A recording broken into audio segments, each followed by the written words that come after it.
এখন কটা বাজে? 4টে বেজে গেছে তো, 4:30 বাজছে, এখনো ঠাকুর ওঠেননি। আমরা এখনো ঘুরে বেড়াচ্ছি। আমি অবশ্য উপোস নেই, মারও উপোস, ওদেরই কষ্ট হচ্ছে খুব। এই পুজো হতে হতে আজকে সন্ধ্যা হয়ে যাবে, অন্ধকার হয়ে যাবে, এটাই হচ্ছে। কিছু দেখতে পারবো না, আর ভিডিও করা যাবে না ভালো মতো, এইটাই হচ্ছে আমার কষ্ট।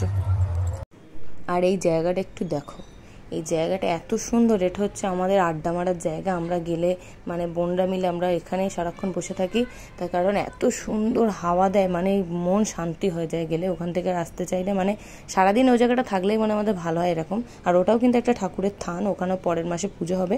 আর হাওয়া দেওয়ার কারণটা একটু দেখো, কারণ সামনেই ফাঁকা মাঠ, দারুণ হাওয়া দেয়। আর দূরে ওই তেঁতুল গাছটা দেখতে পাচ্ছ কিনা জানি না, যাই হোক ছোটোবেলায় খুব ভয় পেতাম। আমরা ভাবতাম তেঁতুল গাছ মানেই ওর কিছু না কিছু একটা আছে, এই ভয় আমরা ওর নিচ থেকে যেতেই ভয় পেতাম। তারপরে বাড়ি এসে পিসির হাতে পাতানো দই খেয়ে নিয়েছিলাম। তো মায়ের আস্তে আস্তে প্রায় 5:30 6টা বেজে গেছিলো। আর তোমরা দেখছো যে একজন মাকে শাড়ি পরিয়ে দিচ্ছে।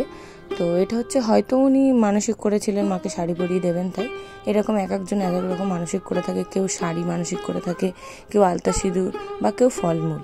তো এইভাবে মাকে যে যেরকমভাবে মানসিক করে সেইভাবে মাকে পুজো দেয়। তো মাকে শাড়ি পরানো হয়ে গেলে তারপরে মাকে মালা দিয়ে তারপরে এবার এক এক করে সবাই মাকে স্নান করায়। এবার স্নান করানোর জন্য কেউ হয়তো গঙ্গার জল ব্যবহার করলো, কেউ ডাবের জল, বা কেউ দুধ। তো এইভাবে এক এক করে সবাই মিলে দেখো চান করাবে। আর আমরাও আমাদের বাড়ি থেকে সবাই চান করিয়েছিল মাকে। তো তারপরে মা আবার অন্য কারুর থানে চলে যায়।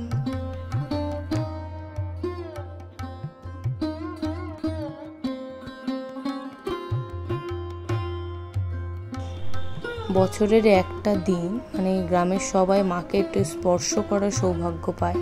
তো আমরাও গিয়ে মাকে কোলে নিয়ে মায়ের কাছে আমাদের কামনা বাসনা চাই। তো তারপরে মা আবার অন্য থানে চলে যায়। প্রত্যেকটা থানেই মাকে সেদিনকে সবাই স্পর্শ করতে পারবে, কোলে নিতে পারবে। তো তারপরে মা অন্য থানে চলে যাওয়ার পর আমাদের নিজের থানে পুজো হয়।